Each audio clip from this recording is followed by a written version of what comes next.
Thank you, Mr. President, and thank you, Assistant Secretary General Martha Pobe, for your briefing. The United States called this meeting because of an alarming increase in violence in eastern DRC that has resulted in scores of civilian deaths.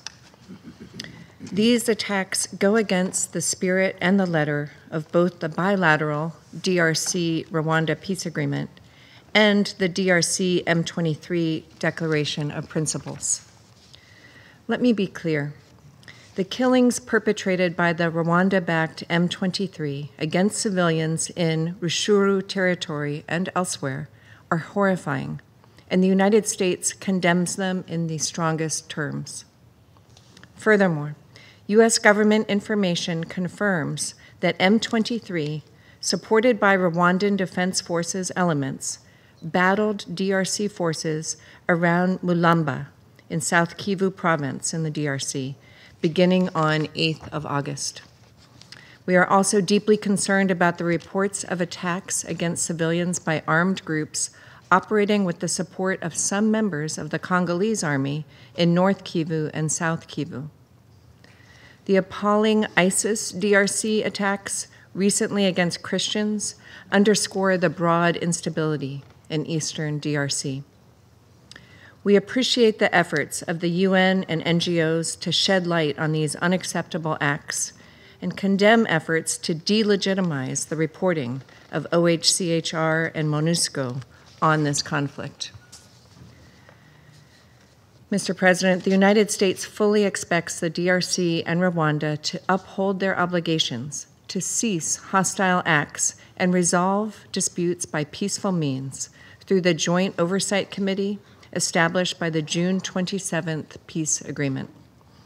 We also expect the DRC and M23 to act in good faith under the Declaration of Principles signed in Doha, in which both sides committed to a permanent ceasefire. Continued hostilities run counter to the agreements signed by the parties. The United States will hold accountable spoilers to peace, and we call on Council members to do the same. The peace agreement and the Declaration of Principles are public. This is both to ensure that the people in the region can see a pathway toward peace and prosperity, but also to help ensure all parties live up to their obligations and commitments. We have already taken a first step to this end on August 12th, when the United States sanctioned 4 entities producing and trading conflict minerals in eastern DRC.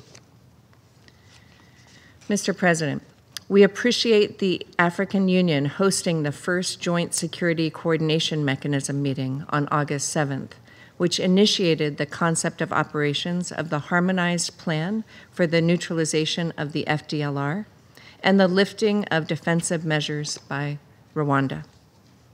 We urge the DRC to implement the preparation phase immediately and expect adherence to the timeline as obligated by the June 27th peace agreement, including Rwanda's withdrawal of its forces from the DRC.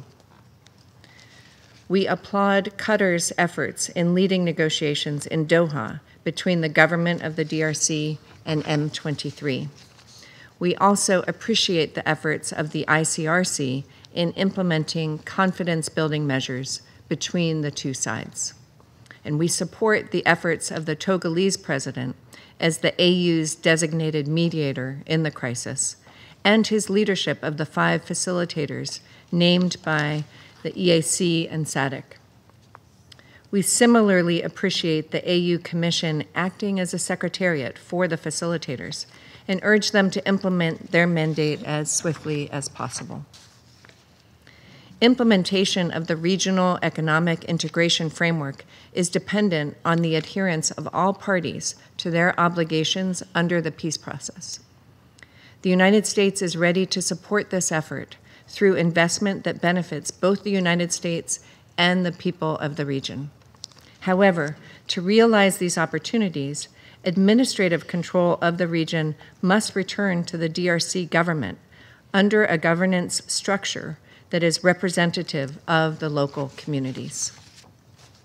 Colleagues, Addressing the crisis in North and South Kivu is among the first steps necessary to advancing peace in Eastern DRC.